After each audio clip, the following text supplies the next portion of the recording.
প্রিয় দর্শক, আপনারা হয়তো জানেন কিনা জানি না, তবে একটা জিনিস জানলে আপনারা খুব অবাক হয়ে যাবেন। কিছুদিন হতে কিছু কিছু পেজ থেকে শাকিব খানকে নিয়ে নেগেটিভ ছড়াচ্ছে যে শাকিব খান নাকি এই কোটা আন্দোলনকারীদের সঙ্গে ছিলেন না, ছাত্রদের সঙ্গে ছিলেন না। তা আমরা আজকে এই ভিডিওর মাধ্যমে প্রকাশ করব যে আসলে আমাদের মেগা স্টার শাকিব খান ছাত্রদের সঙ্গে ছিল কি না, আর কারা কারা এর সঙ্গে কি বিরোধিতা করছিল, কারা কারা ছিল না এই চলচ্চিত্র জগতে, সেটাও আমরা এই ভিডিওর মাধ্যমে প্রকাশ করব। চলেন আমরা শাকিব খানের পেজে চলে যাই। যেদিন আমাদের আবু সৈয়দ ভাইকে পুলিশ গুলি করে হত্যা করলো, সেই দিনটা ছিল 16 তারিখ। ওই মর্মান্তিক দৃশ্য দেখে শাকিব খান তার ভেরিফাই ফেসবুকে পোস্ট করেছিল, অর্থাৎ 17 তারিখে তিনি পোস্ট করে বলেন যে আমার প্রাণের বাংলাদেশ এভাবে রক্তাক্ত হতে পারে না, কারো মা বাবার বুক এভাবে খালি হতে পারে না।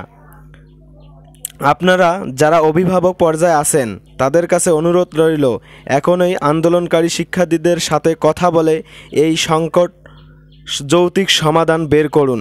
সব ধরনের সংঘাতের সমাপ্তি চাই। এরপরে 4 আগস্ট তিনি তার ভেরিফাই ফেসবুকে একটা পিকচার আপলোড করেন। এরপর মেগাস্টার শাকিব খান 2 দিন আগে অর্থাৎ 6 তারিখে আমাদের বাংলাদেশ জয় করেছিল 5 তারিখে, তারপর উনি 6 তারিখে একটি পোস্ট করেন যে বৈষম্য বিরোধী ছাত্র আন্দোলনের যুক্ত সবার চাওয়া পূরণ হয়েছে, জয় পেয়েছে আন্দোলনকারী শিক্ষার্থীরা, কিন্তু এই জয়ের আনন্দ যেন আমাদের দেশের প্রতি, দেশের মানুষের প্রতি ভালোবাসার আর দায়বদ্ধতা স্নান করে না দেয়। এই মুহূর্তে আমাদের সবার আরও বেশি সহনশীল হতে হবে। মনে রাখতে হবে সবার আগে দেশ, দেশের মানুষ, দেশের ভাবমূর্তি এবং দেশের সম্পদ। জাতি, ধর্ম, বর্ণ নির্বিশেষে দেশের সব মানুষ যেন নিরাপদে থাকে এবং দেশের সম্পদ সুরক্ষিত থাকে। আসুন আমরা সেই চেষ্টা চালিয়ে যাই। এটা আমাদের নৈতিক, সামাজিক এবং রাষ্ট্রীয় দায়িত্ব। এত কিছু করার পরেও শাকিব খানের পেছনে লাগাটাই স্বাভাবিক। তিনি হলো বাংলাদেশের একটি সম্পদ। তিনি এখন বাংলাদেশকে রিপ্রেজেন্ট করতেছে বাইরের দেশগুলোতে, তাই তার পেছনে লাগাটাই স্বাভাবিক। চলচ্চিত্রের সবাই এই আন্দোলনের পক্ষে ছিল, কিন্তু 2টা কুলাঙ্গার আছে, একটা হলো ফিরদৌস আর একটা হলো রিয়াজ। এরাই ছিল কোটার বিরোধিতা করছিল। এরাই আন্দোলনের কি বিভ্রান্ত সৃষ্টি করতে চাইছিল।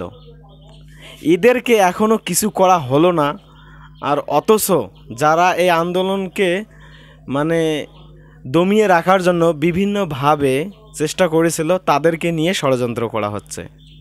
হয়তো এটাই বাংলাদেশের মানুষের বৈশিষ্ট্য। মাশরাফি বিন মুর্তজা, আপনারা জানেন যে তার বাড়িতে আগুন জ্বালায় দেওয়া হয়েছে।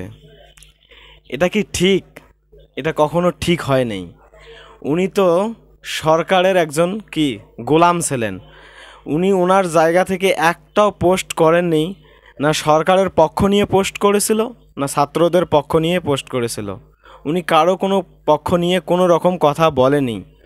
তারপরেও ওনার বাড়িতে আগুন দিয়ে জ্বালায় দেওয়া হয়েছে।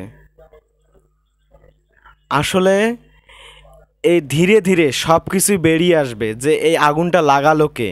যারা এই আন্দোলনের বিপক্ষে ছিল তাদেরকে আইনের আওতায় আনা হোক, তাদেরকে নিয়ে কথা বলা হোক।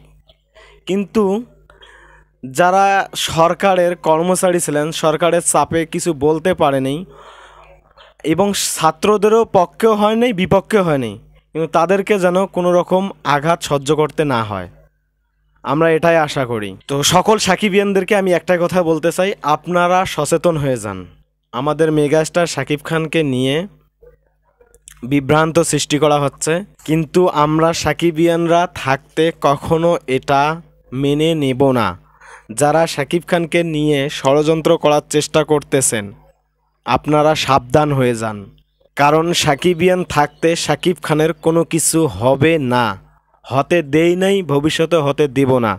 কারণ শাকিব খান যদি ছাত্রদের বিপক্ষে থাকতো তাহলে আমরা সাকিবিয়ানরাও শাকিব খানের বিপক্ষে হয়ে যেতাম, কিন্তু যেহেতু শাকিব খান আমাদের পক্ষে ছিল, তাই শাকিব খানের কোনো কিছু হতে আমরা দেব না। তো শাকিবিয়ানরা সবাই ভালো থাকবেন, সুস্থ থাকবেন এবং শাকিব খানের সঙ্গে থাকবেন। Good bye.